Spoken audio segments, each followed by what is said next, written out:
Hello, cadets. Welcome to Leaders 411, Leadership Day 2020, the virtual version. Very pleased to have today Jeremy Berman from Good United to share a little bit about his background and wisdom and kind of give you guys some thoughts for where you might get to where you want to go from where you are. So without any further ado, I'm going to ask Jeremy to introduce himself and give a little bit of his background. Thanks for having me, Ted, and good to meet all of you virtually. So as Ted said, my name is Jeremy Berman. I am one of the co-founders of Good United along with Nick Black. So my experience in this world of entrepreneurship is from the technology side. So when I graduated undergrad at Virginia Tech, I started out in consulting in Washington, D.C.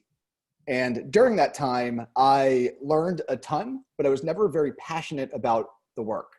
I spent a lot of time volunteering and even took a 2-month sabbatical in South Africa, where I volunteered at an international school and really got a sense of purpose through that work.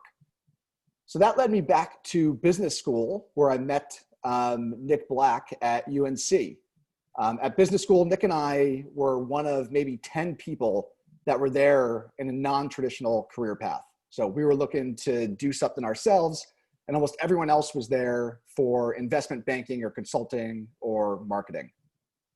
So through UNC, I really developed a strong passion for entrepreneurship and found and spent the first 2 years there, or my time there, really trying to find a fit within a startup. And what I learned was that I like to hustle. I like to be on the ground floor. I like to get dirty, and I really like to build things from the ground up. So much so that the summer between my first and second year, I interned at a startup in New York City called DashLocker. And at DashLocker, they were working to disrupt the dry cleaning industry by building lockers all over the city. And then with an app, you would tell it that you had dry cleaning, it would give you a locker, you drop it off, and the next day it's ready. So that summer, I worked literally on a dry cleaning floor, building that company from the ground up, helped them get the first 1,000 customers, and absolutely loved the work, even though looking back, like it was kind of insane. But what I also learned through that time was that the right fit for me at a startup was in a product management role. That role was really focused in a combination of IT, my IT skill set, the business skill set I was developing at business school, as well as engineering and design. And I just decided that after business school, that's how I wanted to begin my career. And what I quickly learned, and I understand now as a startup founder, is that new startups or early stage startups cannot afford to hire a product manager that has no idea what they are doing with no experience. So I ultimately decided after business school to join IBM, that was building a new business unit on the mobile team in a product management role. And that's really where I cut my teeth on new product development. And during my time there, Nick and I spun up the idea for Good United, did it nights and weekends for about 2 years before we were able to dedicate our full-time focus on that. So Nick and I have been working on it for, I believe, 7 years. We've been full-time for about 4 to 5 years. And today I serve as the president and co-founder, and I lead our engineering, design, and product management efforts within the company. Amazing. You know, it's funny, I hear you say some of these things, like I like to hustle, and then you say I had a real job at IBM while I was building a side hustle, essentially. 7 years of doing that before you emerge as a full-time entrepreneur, co-founder, and now president of Good United. And that's, for a 22-year-old cadet who is graduating from the 24-hour cadet scheduling system, which is pretty regimented, and they know what the hurdles are they need to jump. I think that's really good advice. 35% of our cadets go into the military, and then some get out after 4 years, and then 65% just join the workforce or graduate school. But the idea that you can start something and still be working on something else that is a passion or something that's really in your mind to do. And one of the lessons I just took from what you said is, hey, I started doing X, and I was doing X, but I really, in the process of just doing something, realized that I wanted to do Y. And the idea that you can just do what you think is right and then find something else you really love and are passionate about, I think is a very good lesson for young people. Yeah, absolutely. The fact that you said they're in a 24-hour program, I think, is going to be their unfair advantage if they can maintain that discipline after school. I mean, the reason Nick and I were able to build Good United while we had full-time jobs was that we were willing to wake up early, we were willing to stay up late, and we did it because we felt like the world needed what we were building, and it didn't feel like work because we loved it. Right. Well, now you're the president of the company, right? So that certainly requires some type of leadership. I'd love to hear how you developed over time, how you developed a leadership philosophy and style, and a little bit about how you lead your team. I mean, it's a startup, and I think telling them just a little bit about what Good United does, in case this is their only chance to hear about it. Tell them a little bit about what Good United does, and then how you lead that team that'd be very useful. Great. So Good United is the leader in nonprofit communication between the organization and the individual supporters using conversational messaging. So if you think of Facebook Messenger, Instagram DM, we enable organizations to communicate with their constituents at scale using the technology that we've developed. So over the last 7 years, the purpose of Good United and the mission of the organization has stayed the same, which is to empower nonprofits to make every donor and fundraiser feel appreciated. If I'm being honest, the first 5 years, we struggled to find product market fit, and we got caught in the trap of building products that were nice to have instead of must have. And through a lot of pain and suffering, Nick and I really learned to follow a customer discovery process that really helped us focus what we were building on the right opportunity for the market. And that has really enabled us to grow into an organization where we're grateful to support the largest nonprofits in the country today. In terms of my leadership style, it is something that I'm always working on and evolving over time. So by, I would say, design, my drive is about understanding the details. So I am most comfortable in understanding details. And as a leader, I really work to empower my team to also understand all of the details to a point where I then feel comfortable to allow them to make decisions themselves. So at Good United, our whole leadership philosophy is focused on pushing decision-making down to the lowest level person on the team. And in order to do that, we have a process that we follow called value proposition design.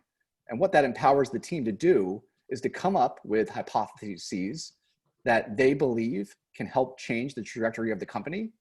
And we teach them how to test them so that when they come to the table with data, they have a say just as much as me or Nick or any of the other co-founders. And that's proven to be really effective. So much so that we just hired a new individual who joined the team 2 weeks ago. And through this process, within the first 2 weeks, he came up with a hypothesis that looks like it's going to prove to be true. That's going to save our company $250,000. Can you share that? Can you share how that process works? Like how you teach them to test hypotheses? And then I would love to hear that example if you're willing to share. Yeah, so there's a company called Strategizer. I believe they are the creators of this process called value proposition design. And we have adopted that as the language of Good United. So no matter what team you are on, marketing, sales, engineering, whatever, everybody speaks the language of customer discovery, which allows us to speak to each other instead of over each other. In our experience, it's very difficult to have a conversation with an engineer or someone that's an expert in another discipline because you're always talking over each other. They're speaking one language, you're speaking another. So value proposition design has allowed us to all speak the language of customer discovery, which means what are our customers' biggest pains, what are their gains, what are their jobs, and how can we use that to build products and services that the customers want. So the way that we put that in practice, Ted, is in class, is during onboarding, we do a whole 1 week workshop where we just work through the nuts and bolts. And then every week we dedicate 3 1-hour meetings where we actually execute the process. So one day is all about reviewing the personas of the people that we are working with to understand their jobs, pains, and gains. Day 2 is to prioritize hypotheses that the different team members have come up with that they think can have an impact. And then day 3 is giving updates on the active hypotheses that we're testing. So it's taken us a long time to get to a point where the process is fully functioning. But I truly believe the process and implementing that is going to be the reason why we win. What, do you mind sharing the thing that's saving you $250,000 a year? Yeah, so we, as part of our solution that helps nonprofits connect with their Facebook fundraisers online, our company sends a personal thank you message on every single Facebook fundraiser wall. And this is a task that cannot be automated because of Facebook's terms and conditions. So we have, I think, 20 people full-time where they're just literally posting thank you messages all day, every day. They send like 10,000 a day. And as you can imagine, 20 people full-time is a pretty hefty expense month over month. And the reason why it takes so long is because they're going back and forth between systems that we've set up so we can A/B test all of these messages to make sure they're effective. Mm-hmm. So the new hire came in and he said, hey, I think I have a way to make the process of going back and forth between these two programs a hell of a lot faster by bringing forward the information in program A into program B. And he was savvy enough to spin up a quick demo, and he timed it. And he showed us that by following the process and using the solution he created, the people posting the messages could post them 4 times faster than what they're doing today. So just the sheer volume of messages that they'll be able to do will allow us to reduce the staff necessary to post all those messages. And it's going to be a huge cost savings. It's amazing. That's very, very cool. Yeah. So, you know, one thing to keep in mind for the students, the cadets in these classes is we're talking about tech. So this is, you know, you're testing things very quickly and you're able, as you said, A/B testing. If you would describe what that is and what that allows you to do, I think that'd be pretty useful for those that are not tech savvy folks. We've got a lot of problem solvers, a lot of grinders, hard workers at the Citadel, but not everyone speaks tech at this point. Yes, I will jump into that, but I want to say one other thing about the hypothesis testing thing. So from a leadership perspective, what I am most proud about out of that entire outcome of the new guy coming up with the solution, it's not that we're saving, you know, money. It's that the new guy came up with the solution. Yeah. From a cultural standpoint, I'm just very proud of the fact that we've been able to cultivate an environment where somebody 2 weeks in, you know, had the confidence to stand up, share something that he thought would help us as an organization, and we have, you know, the processes in place to listen and to act on it. So from a leadership perspective, I'm super proud that as a company, you know, we're training people and building a culture where that is possible. The reason that's possible, I would say, is because we're able to rapidly test these hypotheses doing things like A/B testing. So what A/B testing allows us to do is essentially perform 2 different actions on 2 different groups and compare the results. So in the simplest sense, the A/B test that we did in the example I just described was in scenario 1, we followed the standard process of going back and forth between the 2 screens to post the messages, and we timed it. And in the other segment, we used the solution that this guy developed and timed ourselves on what that would take us. So test A was using the traditional way, test B was using the new way, and we were able to look at one common metric, which was time, to evaluate which segment was better. And that's internal to your company. When I think of A/B testing, that's a great example. I think of I'm going to show a customer this photo or this message or this whatever, and see if they engage with it. And I'm going to show this group of customers A, and I'm going to show this group of customers B. And if A is kind of, you know, limping along and B is taking off, like, let's go to B. Now that's very difficult in a lot of industries that are slow moving. But in tech, you know, if you're dealing with these large national customers, you are able to test A and B pretty rapidly. Is that right? Yeah, that's absolutely correct. So in any test that we do, we try the best we can to make sure that it is touching customers and they're the ones that are making the decisions.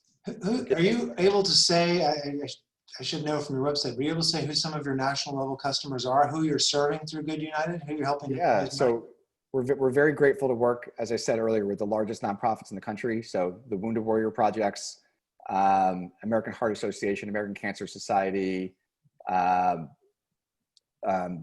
many others at that Yeah, scale. that's So huge. Those are pretty big dogs. So you're actually helping them raise money for themselves more efficiently. So essentially, Good United is really and it's not an accelerator in the sense of a tech accelerator, but you're making more efficient, more capable fundraisers out of these organizations so they can help more people. That's pretty good.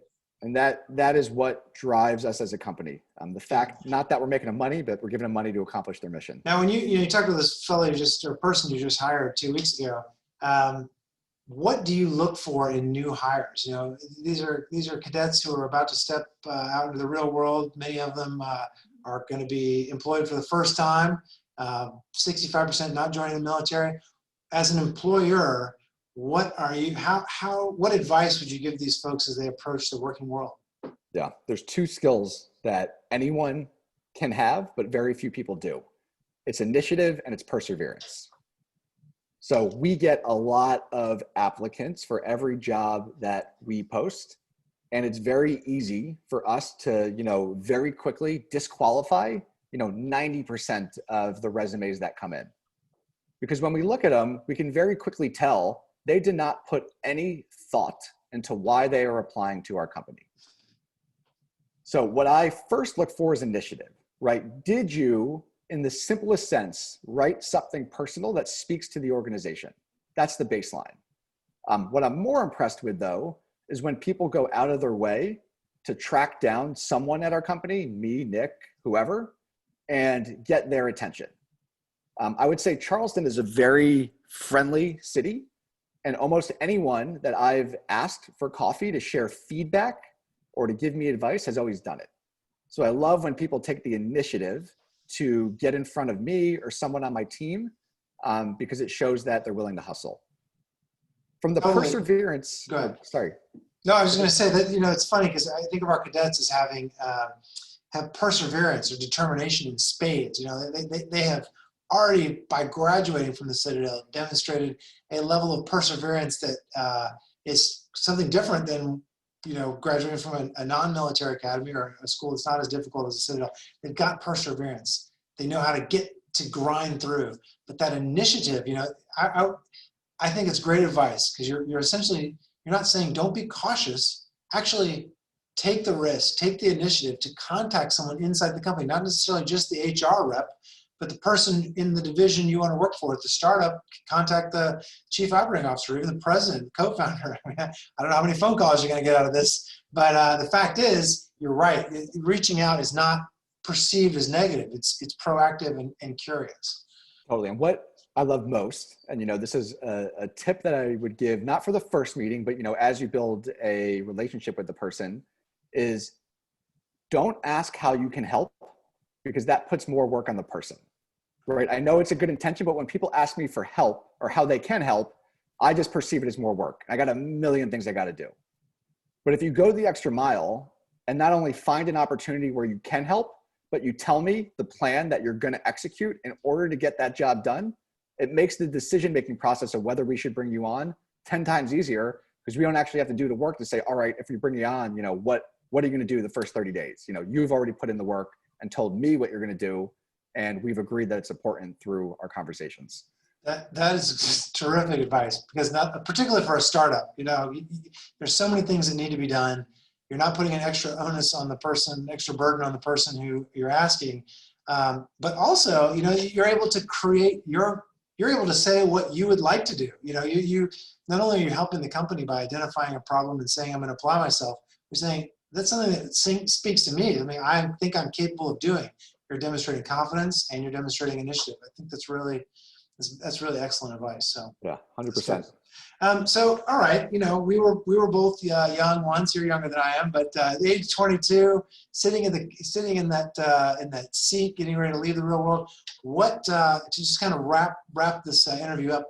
What piece of advice do you wish you had known at age 22 that you know now, and you think, man, I would love to go back in time and tell my 22-year-old self this? What do you think that would be as you talk to these seniors in college? Yeah. So what I am most grateful to be able to do today is to work on something that I love spending time doing. For the first 6 years of my career, I thought that the only way that I was going to be happy was if I became partner at my consulting firm. And what I learned very quickly was that, I put in all this hard work and it wasn't rewarding. I didn't enjoy spending my time there. So when you are young, it is the time to take calculated risks. And I would urge you to take calculated risks to find what you want to spend your life doing. And it's okay to take a risk and fail, right? You're not going to likely find what you want to do. Try one, but don't let comfort get in the way of your true passion. And I think it's really easy for people to get comfortable with a paycheck and not pursue what they're truly meant to do. I think that's right. We talk a lot in military culture, Citadel's military culture, about embracing discomfort, but this idea of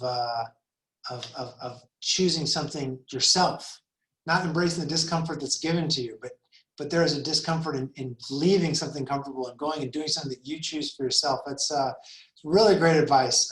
Jeremy, thank you so much for the time speaking to these cadets. I'm very grateful for the work you guys at Good United are doing, amplifying those good works out in the world. So thank you again for the time today. Well, thank you all, and best of luck to everyone on this call. Talk